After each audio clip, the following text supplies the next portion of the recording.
Let's talk about that moment. You know the one. It's 1 a.m., the house is quiet. You're exhausted, but you can't stop scrolling. Then you see it. A post from that one person.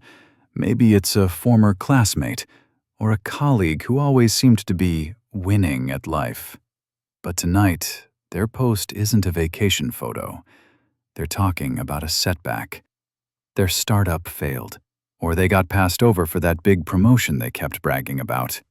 And in that dark room, just for a second, you feel a strange warmth, a little spark of satisfaction.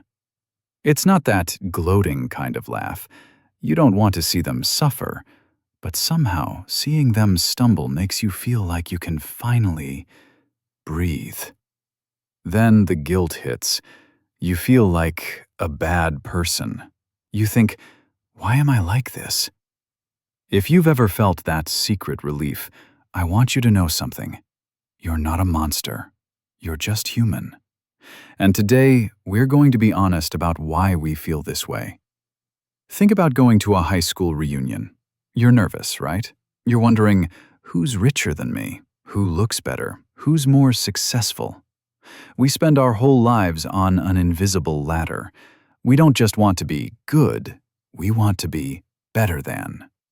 When a friend gets a $50,000 raise, your brain doesn't just see their happiness, it sees your own lack of it. It feels like you just lost a race you didn't even know you were running. But when they fail, the race stops. For a moment, you don't feel like you're falling behind anymore. You didn't have to work any harder. You didn't have to change your life. You just feel better because the person in front of you tripped. It's a lazy victory. It's your ego's way of catching its breath. It's not about hating them. It's about needing to feel like you're still okay. We're all paying a perfection tax every single day, and honestly, it's draining us dry. Think about it. We wake up, and the first thing we do is look at Instagram. We see people who seem to have figured it all out. They have the aesthetic homes with zero clutter, the perfect bodies that never seem to age, and this non-stop rise and grind productivity that makes us feel like we're lazy just for needing a nap. It's a heavy, invisible weight we carry, this constant, nagging feeling that you're the only one in the world who's a mess, the only one who's struggling to pay the bills or keep a relationship together. We spend so much energy putting on our own masks, trying to look like we have it all figured out too. It's exhausting to keep that mask from slipping. So, when we see a friend fail, when that person who seemed untouchable finally hits a wall, that weight suddenly disappears. It's not that you're a cruel person who enjoys their pain. It's that their failure is a reality check. It's the first piece of truth you've seen in weeks. It's proof that the perfect life was just a filter, a carefully constructed lie. You're not happy because they're hurting. You're relieved because the lie is finally over.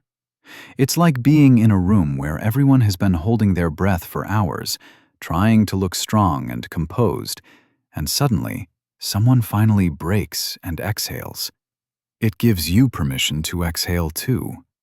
You look at their struggle and you realize, oh, thank God. So they struggle too. I'm not the only one who's failing at this. That dark joy you feel, it's actually just a deep, desperate sense of connection. For the first time, you don't feel like you're looking up at them. You feel like you're standing right next to them, in the middle of the mess, where it's finally okay to be human again. Why is this so hard to admit? Because society tells us that a good friend is someone who is 100% happy for others, 100% of the time. But let's be real, that's not human. That's a robot. We all have a dark side, a part of us that is small, jealous, and insecure. We call it the shadow. Most of us try to kill it. We shove it into the basement of our minds and lock the door. But here's the thing. When you hide your shadow, it grows. It turns into bitterness. It turns into that fake smile you give while you're secretly wishing for their downfall.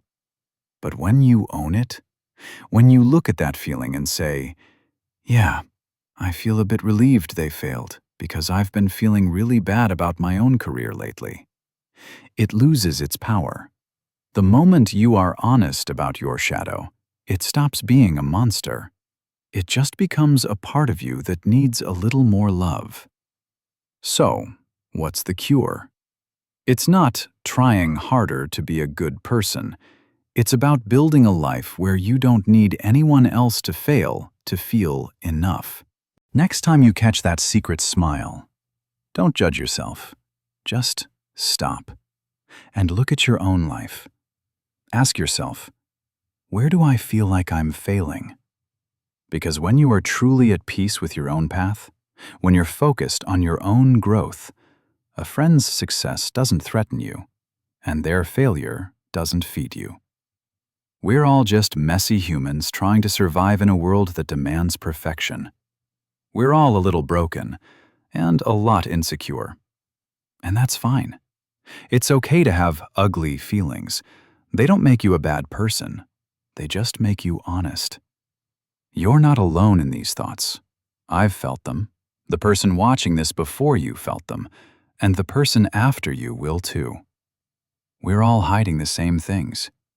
Maybe if we stopped pretending to be perfect, we'd actually start being friends. This is Thoughts We Hide. Thank you for listening to the things we're not supposed to say. If this hit home, leave a comment. Let's talk about the parts of ourselves we usually keep in the dark.